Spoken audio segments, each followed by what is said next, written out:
my sunglasses on today because you're hungover from your concert last night. Yeah, not really. But okay, well, I mean, I guess we can say that. You want to get started? Yeah. Welcome back, guys. Welcome back to the home game. We lied. Last episode was not our first and last, and we stuck it to the mud. Welcome back, guys. This is Jerry and Eric again with Lone Strike Funding. We're here with the new episode to help you guys get educated about the mortgage industry. And if you guys are wondering why I look like a cholo, it's because today I did a shrimp boil for my team, right? Yeah. So I figured, I'm like, man, I can dress up in my suit and I can come dressed nice, but it's going to get full of Shrimp. You're going to smell like shrimp. Exactly. So I figured, you know what, let's keep it relaxed. And the reason why I'm wearing glasses today is because I'm changing it up. And I did just come back from a concert last night. How was that?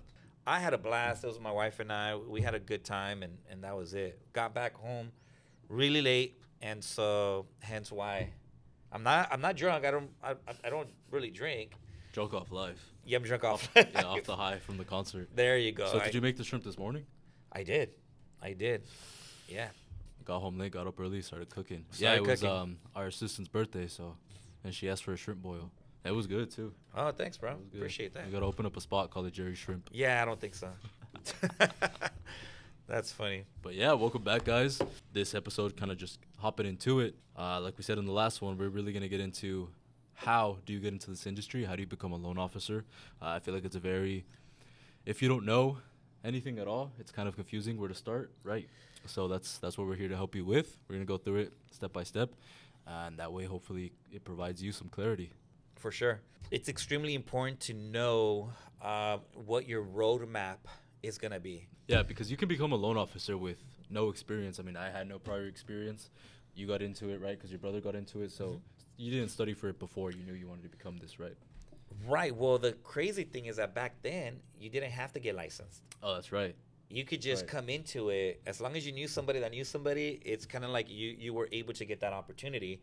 I think it was like a quiet secret. There wasn't a lot of loan originators back then. I'd say it's probably like kind of the same because I have a lot of friends that don't know what I do.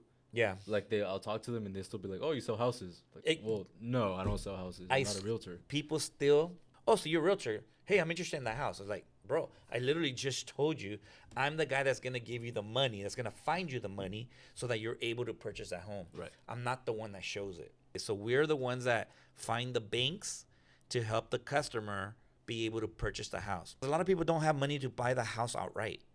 So they need what's called financing. Yeah, I guess that's a good clarification of what it is we do. We're the finance people. But you want to talk about more, like maybe who do you think this career is more for?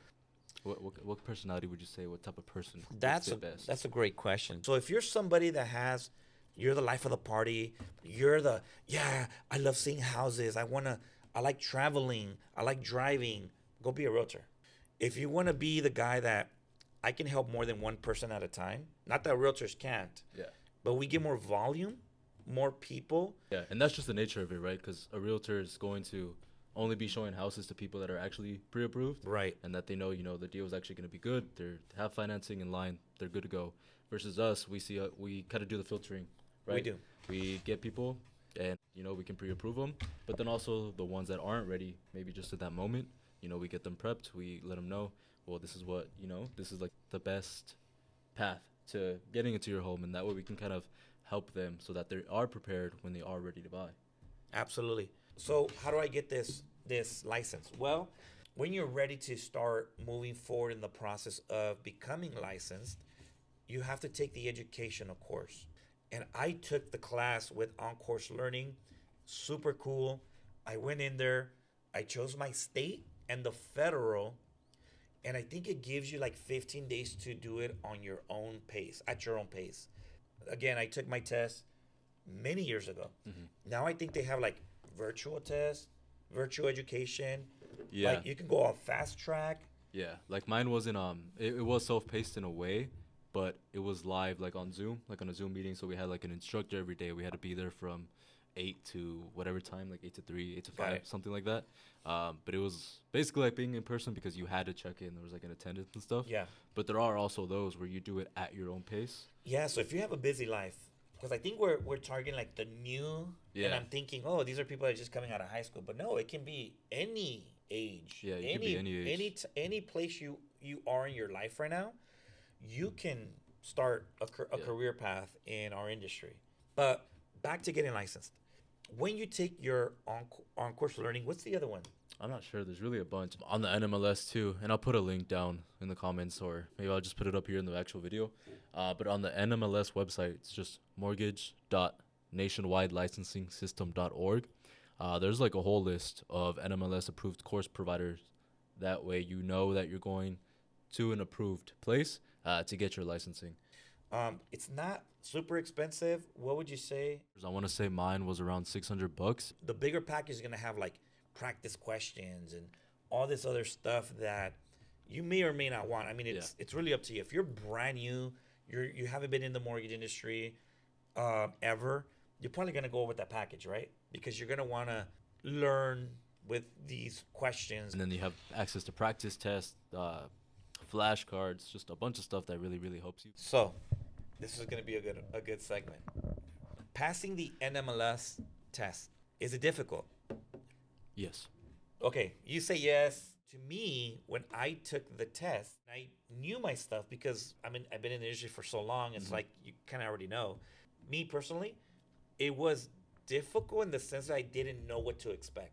Yeah. That's the scary part. If I had to give like some tips, take as many notes as you can. Something I do is I take notes, I'll buy a new notebook, and I'll copy all my notes again. And if I still don't know it, I'll copy all my notes again. Writing something down, and I could be quoting this completely wrong, but if you write something down, it's equivalent to you reading it about 7 times. Really? So it's a lot better to write things down. Flashcards is a big one. Make your flashcards. That helps a lot with the vocabulary side of things, the regulations and stuff, because they all have their own names, like Regulation Z, Regulation X, all that stuff. So did you make flashcards or did you buy the flashcards through the system? On mine, they had flashcards with all the practice tests, but like I said, I like to write stuff down, and I feel like you it did helps them yourself? stick in my head. Yeah. So I wrote them down as well. Okay.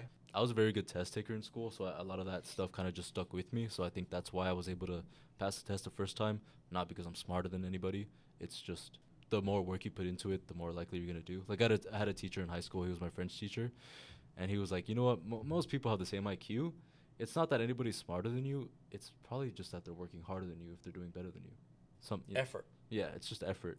I read somewhere effort will beat talent. Yeah, all the time, every time. Effort, if you put it in, you're gonna do great. Yeah, and perfection too is the killer of progress.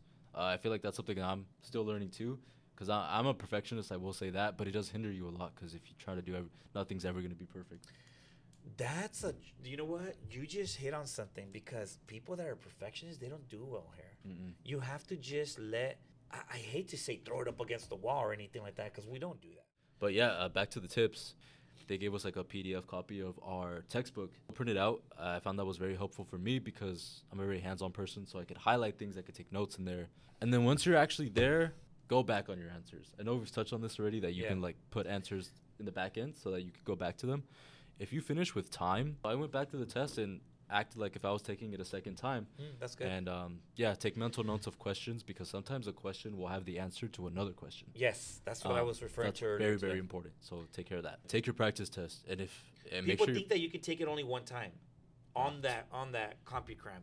You can't. You can take it as many times. Like if you're taking the full, they'll give you 120 questions, and you can take it 100 times if you want. And the good thing about the practice test is that it's split into the different subjects that you get tested on, so that way you know how you're doing in each subject. If you're taking the practice test and you're getting anything less than 80%, keep taking it until you're continuously getting above 80% on that test. Yep, that's what I did. I kept taking it until I was at like 90. Yeah. And when I passed the test, I passed it, I think, at 86. Mm-hmm. So I was kind of close to where the testing was. Everybody learns different, so I mean, just do what you think is going to work best for you. And it's true, like I had the time to do flashcards, I had the time to copy my notes. If you're like busy in your day-to-day and you already have to take time out of your day to do your course, just fit it in however you can. As long as you just read and reread the question, you'll be fine. It's multiple choice questions. So you rule out the first two, and then you're left with 50% chance. Go in there with your confidence, knowing that you're going to pass. Because what's the alternative? I'm going to fail? Like, you're going to believe what Yeah. You're gonna do what you believe, right? And if you fail, you take it again. That's always been my mantra in life. Is I don't worry about what other people are doing. I've never worried about that. And you know that I'm kind of like that. I just mind my business. And what I do, and what I say by mind your business, if you're gonna start a business and you're gonna want to do this, and you're a mortgage broker like I am, just focus on you and your company and your people. Don't worry about your competition. Yeah. Don't worry about other people. Don't worry about, oh, that person's doing better, or that company's doing better. I don't look. I don't care. Yeah. They're not paying my bills. They're not helping you. They're not helping our LOs. I have to look at what's best for my company to help you guys be the best that you can be. I think I apply that to my daily life too. Like, I don't worry about, oh, this person said this. I don't care. You know how many rumors have been out there about me? I'm sure there's been a lot. He's an asshole. He's this. He's that. He's bald. He's bald. Like, these are facts. But when you get to know me, you'll realize, like, hey, Jerry's cool, you know? And I know this has nothing to do with the testing, but I'm just giving you some good tips as to, like, don't worry about who passed, who didn't. Don't worry about what they're doing. Because just because you pass the test, and that's another thing, doesn't mean you're going to be a great loan originator. Yeah, because there's really, really good loan originators that didn't pass the first time. No. It took them a couple times, but they're really good at what they do. They're great. So it's not like that's the benchmark for success. It's not. That's another tidbit for you guys to just focus on yourself. Drown out the noise. Exactly. Yeah. Everything is noise. Focus on what you came to accomplish and get it done. Yeah. I will add this. A lot of loan originators are scared to talk, like call people. Yeah. I don't know why. And then they're in this role, right? And those are the ones that struggle, being successful. So, taking your test and passing it or failing it. If you pass the test, you're good. The test, when you go take it, NMLS gets notified that you passed. And now all you have to do is call either a company. You can call us. You gotta find a company to sponsor you, or find a company that sponsors you, and then you have to pay the state fee. Yeah. Okay, which is gonna run another $100 something bucks. Yeah, it's not that expensive. No. Depending on the state that you're in. If you're in California, it's a whole different story. Yeah, each state is very different. Each state is different. Okay, Eric. So what happens if you fail the test? If you fail the test, you gotta take it again. I know there's a time period where you can't take it, right? It's 30 days. 30 days, yeah. You get a month. If you fail, you gotta wait 30 days before you can take it again. What happens if you fail the second time? Fail the second time, you gotta wait 30 days so you can take it again. What happens if you fail the third time?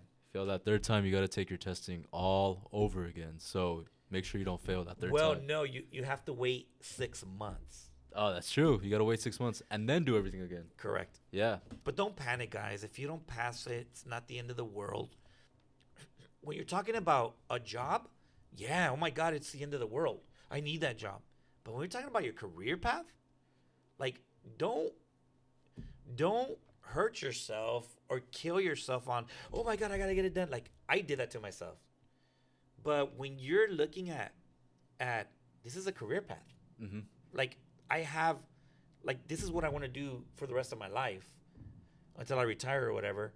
Like, don't like beat yourself up for it, because just take it again. I mean, it's not the end of the world. Stay at your 9 to 5 until you pass it, and until you're ready to make that commitment. It's important to go through with it, and that doesn't just apply to the test. I feel it applies to this whole career. You can make a career with unlimited income, basically. It's how much you want to work and how much work you're willing to put in. Everything happens for a reason. Yeah. Right? Yeah. Like, and one thing that I've learned in my life, Eric, and I'm a lot older than you. I look younger than you, but I'm a lot older than you. I'm just kidding, but is that when you look back, when things don't materialize for you in that moment, and then time passes, you get to look back, through these lenses. Yeah. And you realize, oh my God, if that would have happened for me back then, my life would have been so different, right? So I've learned and I'm a believer in Christ, right? We're always going to go back to Christ. But I've learned to let God guide me. Yeah. Because I wanted kids in my 20s. We couldn't have kids, right? It just, God wasn't blessing us with kids in my 20s. But when I turned 30, he blessed me with kids. And looking back, I wouldn't be able to provide the time, the freedom that I had with my kids if I was in my 20s. Because I was like so busy with work. Yeah. I wouldn't have been a father really to my kids the way I am now. So in the moments like, oh, poor, why isn't it happening for me? Like self-pity. Yeah.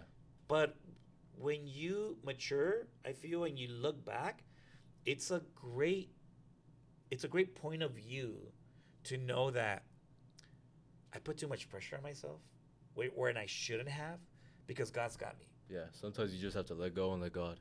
It's the best plan of action, right? Yeah. Because God's got a plan for you, and he's got a future for you, and he wants to bless you. And sometimes we don't allow that because we're too like, no, I can do it myself. I can do it myself. And God's like, no, you like, whoa, it's my time, my bud, not yours. Yeah. Right? Once you actually do pass your license, then you go and you get a background check, right?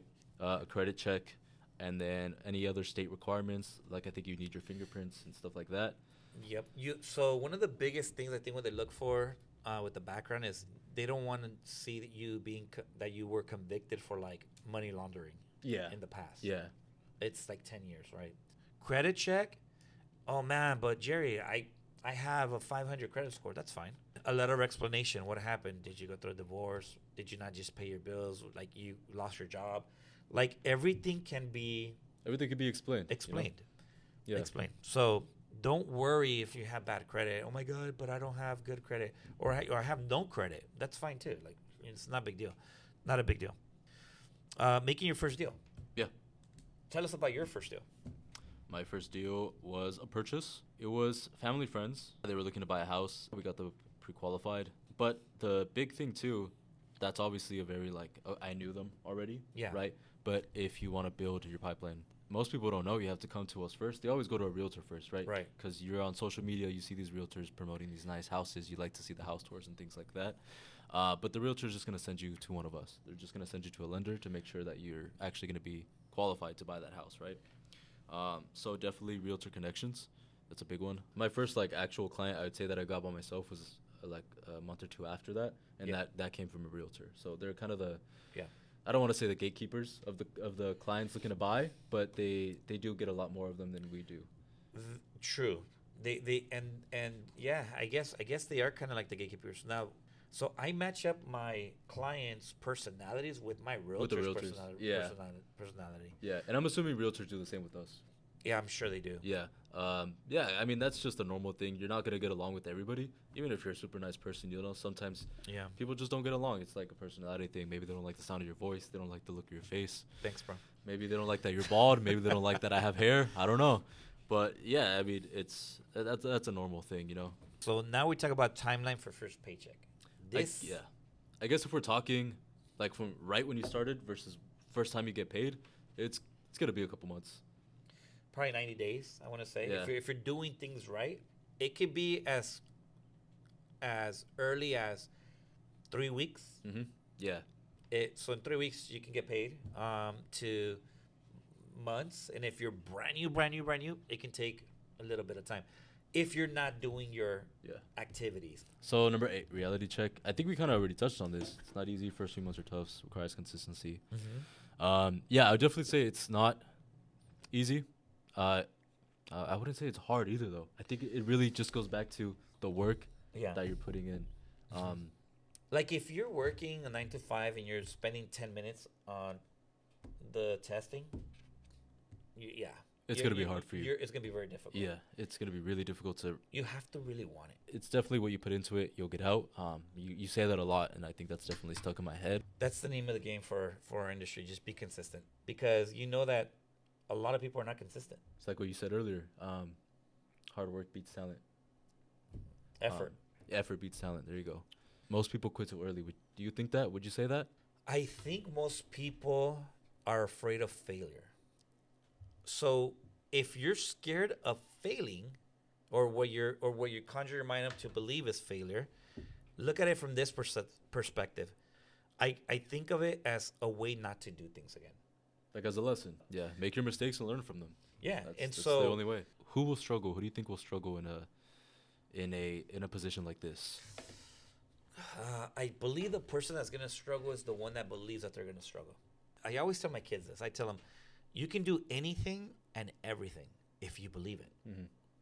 Belief, bro, is extremely powerful. Once that little seed of doubt even enters your brain, it starts to grow. 100%. And it goes downhill from there. So you have to believe in yourself. Most people that believe that they're gonna struggle, they will struggle because they believe it. Yeah. You gotta come into this knowing that you're gonna succeed. Mm-hmm. And you know what? The beautiful thing is that when you align yourself with good people, you will succeed, even if you think you're gonna fail, because everyone's succeeding around you. Mm-hmm. Whatever you believe Yeah, that's what's gonna happen. It's gonna happen. Yeah. Should we do the outro? Yeah. So if you're wanting to take the test, if you're looking to become a new mortgage loan originator, I think one of the biggest things is don't panic. Go out there, do your best. If you pass it, great. If you don't, it's not the end of the world. If you like talking to people, you know that you can apply to yourself to what you set your mind to. You know that you're not scared of some hard work, and you know that you can be consistent with something. I would definitely look into doing this. This might be an amazing opportunity for you. It might be an amazing career. And I think that if you're thinking about it, just look a little more into it. Reach out to us, comment, whatever. We're an open source. We're here to help. I am a big believer in no question is a stupid question. So if you're thinking about getting into the mortgage industry and want guidance, just reach out.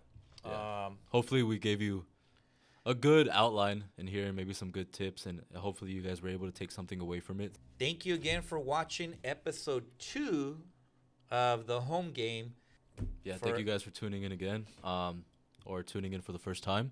If you haven't seen the last episode, please go watch it. It just kind of gives a little breakdown of our history, how we got into this, and it's kind of just like an intro. I guess that concludes our second episode, and we'll see you next week. Thanks, guys.